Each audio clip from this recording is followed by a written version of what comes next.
नमस्कार मित्रों, मैं अनुज त्रिपाठी। आज आपको कुछ ऐसी सनसनीखेज खबर हम बताने जा रहे हैं जो कहीं ना कहीं आपकी रूह कांप जाएगी। आपको बता दें कि उत्तर प्रदेश के अंदर लगातार आप देख रहे हैं कि जो लोग भूमाफिया है, बड़े बड़े लेवल पर बैठे हैं, वो जमीन कब्जा किए बैठे हैं, लेकिन वहाँ पर लेखपाल और सब मिल करके मजे ले रहे हैं। लेकिन अगर एक गरीब आदमी अगर किसी सरकारी आवास पर मकान बना लेता है तो उस पर बुलडोजर चल जाता है। ये सबसे बड़ा दुर्भाग्य है। आज मैं आपको बता दूं कि जो मामला है इसको आप सुनेंगे ना तो बहुत आपको दर्द होगा यार। मुझे मतलब क्या बताऊं, मैं जब ऐसी खबर को देखा तो मुझे लगा यार कि सच में बहुत नाइंसाफी हो रही है, और खासकर इस समय मौजूद समय में उत्तर प्रदेश के अंदर। मामला है कानपुर देहात का, इसके बारे में भी बात करेंगे। और आखिर दूसरी जो ब्रेकिंग न्यूज है, क्या भारत में जो अभी बहुत सारी अफवाहें चल रही है, क्या भारत में तुर्की और सीरिया की तरह भी भूकंप आने वाला है, इसके बारे में भी हम चर्चा करेंगे। बने रहिए हमारे साथ। लेकिन तीसरी खबर बता दूं जो कि आप भी शुभकामनाएं दें और मेरा चैनल भी हमेशा उन्हें शुभकामनाएं देता है। हाईकोर्ट के वरिष्ठ वकील अमित गुप्ता जी की शादी हो गई 10 फरवरी को, और हमारा चैनल उनको ढेर सारी बधाइयां दे रहा है। आप लोग भी उन्हें शुभकामनाएं दें ताकि इनकी हमेशा जोड़ी सलामत रहे, यही हमारी शुभकामनाएं रहेंगी। तो चलिए आगे हम बात कर लेते हैं।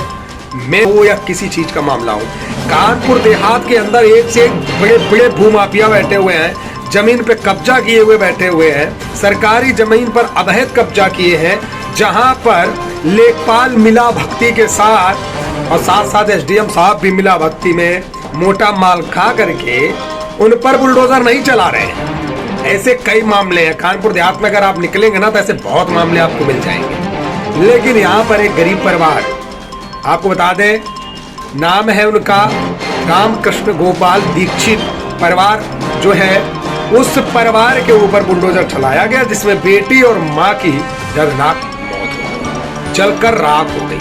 यहाँ तक आरोप लगाया जाता है कि जैसे ही छप्पर में आग लगती है वैसे ही प्रशासनिक लोग उस पर बुलडोजर चला के हटाने का प्रयास करते हैं, लेकिन वो छप्पर गिर जाता है माँ और बेटी के ऊपर और वो लोग जल के राख हो जाते हैं। तो सवाल इस बात का है कि यहाँ कमी प्रशासन की है या कमी सरकार की है।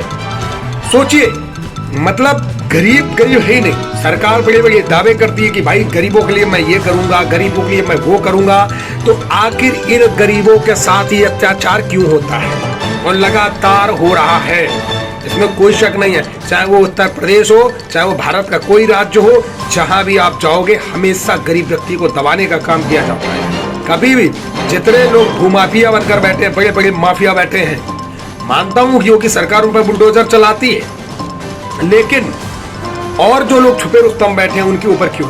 और अगर खासकर कोई गरीब आदमी है, अगर मान लो सपोज करो, पहली बात तो जब उसका अगले का घर बना हुआ है तो सवाल ही नहीं बनता कि यार वहां पर कब्जा करेगा कोई।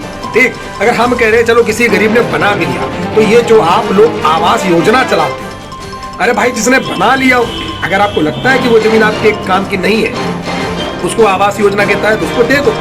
भाई गरीब आदमी है तभी तो आप सरकारी जमीन में बनाया होगा ना घर। तो सरकार ये उल्टा पुल्टा क्यों करती है यार? मतलब बनाया उसके बाद बुलडोजर चला दे रहे हो, उसको गिरा दे रहे हो, ये बहुत गलत बात है। ये खबर सुनकर के ना मुझे बहुत ज्यादा तकलीफ हुई है। मैं बहुत खेद प्रकट करता हूँ और यही सरकार से गुजारिश करता हूँ कि इस परिवार को अच्छे से अच्छा मुआवजा दिया जाए। लेकिन आखिर ये मुआवजा कब तक मिलेगा? ऐसे कब तक आखिर इन लोगों के साथ शोषण होगा? मैं सरकार से यही निवेदन करना चाहता हूँ कि गरीबों पे बाद में ध्यान दीजिए, पहले उन भूमाफियाओं पे ध्यान दीजिए जो लगातार जमीन कब्जा करके बैठे हैं। उन पर बुलडोजर क्यों नहीं चल रहा? जहां पर एसडीएम और लेखपाल सब मिल बांट करके रोजी रोटी चला रहे हैं, उन पर बुलडोजर क्यों नहीं चल रहा? ये हमारा छोटा सा सवाल है। दूसरी बात मैं आपसे बता देता हूं कि जो लगातार जो चल रहा है कि सीरिया और तुर्की में जो भूकंप आया था, मैं आपको बता दूं कानपुर के जो वैज्ञानिक हैं, इसके साथ साथ जो सीरिया और तुर्की में भविष्यवाणी किए थे कि 3 दिन बाद भूकंप आएगा, और 3 दिन बाद भूकंप आ गया था, उस बंदे ने फिर से भविष्यवाणी कर दी है कि भारत में भी इससे भी खतरनाक भूकंप आ सकता है। और साथ साथ कानपुर के वैज्ञानिक ने भी दावा कर दिया है। तो यहाँ सवाल ये बनता है कि जो कमजोर बिल्डिंगें बनी हैं, जो बिल्डरों ने बनाई है, कहीं ना कहीं उनको बहुत दिक्कतें हो सकती हैं। इसलिए आप सभी लोग सावधान रहें। अगर आप कहीं से भी हैं, भारत के कोने से भी, जहां भी वीडियो हमारा देख रहे हैं, तो हमेशा सावधानी रहे, सावधान रहें और हमेशा ध्यान दें कि अगर कैसा भी जरा सा भी कंपन होता है तो इसके सबसे अच्छे और बचने के जो उपाय हैं, अगर आपका बेसमेंट है यानी जो नीचे का तल्ला होता है जिसको हम तलघर बोलते हैं, अगर आपका बेसमेंट बना है तो आप तुरंत बेसमेंट में जा सकते हैं। बेसमेंट में जाने से ये आपको लाभ मिलेगा कि अगर बिल्डिंग कोई ढह जाती है तो बेसमेंट में 99% बचने के चांस होते हैं। दूसरा ऑप्शन है कि आप सीधे बाहर आ जाइए रोड के पास। अगर कंपन होता है तो पूरी फैमिली के साथ आप बाहर आ जाइए। यहाँ अगर मैं बात करूँ, अगर आपके पास पैसा रुपया कुछ भी घर पे रखा है तो ज्यादातर कोशिश करें बैंकों में जमा करें।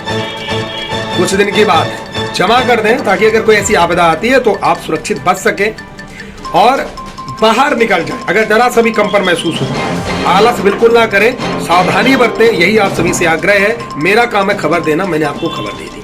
और ये जहां तक उम्मीद है भूकंप आ सकता है।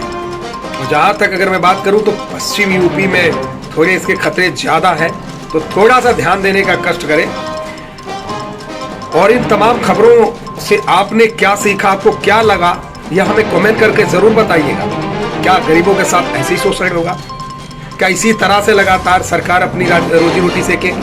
और यहाँ जैसे ही मामला होता है तो विपक्ष के लोग जाते हैं अपनी रोटी सेकने उनके घर। ये गलत बात है यार, रोटी सेकने से काम नहीं चलेगा। आप लोग इस पर एक्शन क्यों नहीं लेते, क्यों नहीं काम करते, ये एक सवाल बनता है। अरे मित्रों, आज की खबर इतनी, फिर मिलते हैं नेक्स्ट वीडियो में। धन्यवाद, नमस्कार, जय हिंद, जय भारत। वीडियो में कमेंट करना और शेयर करना।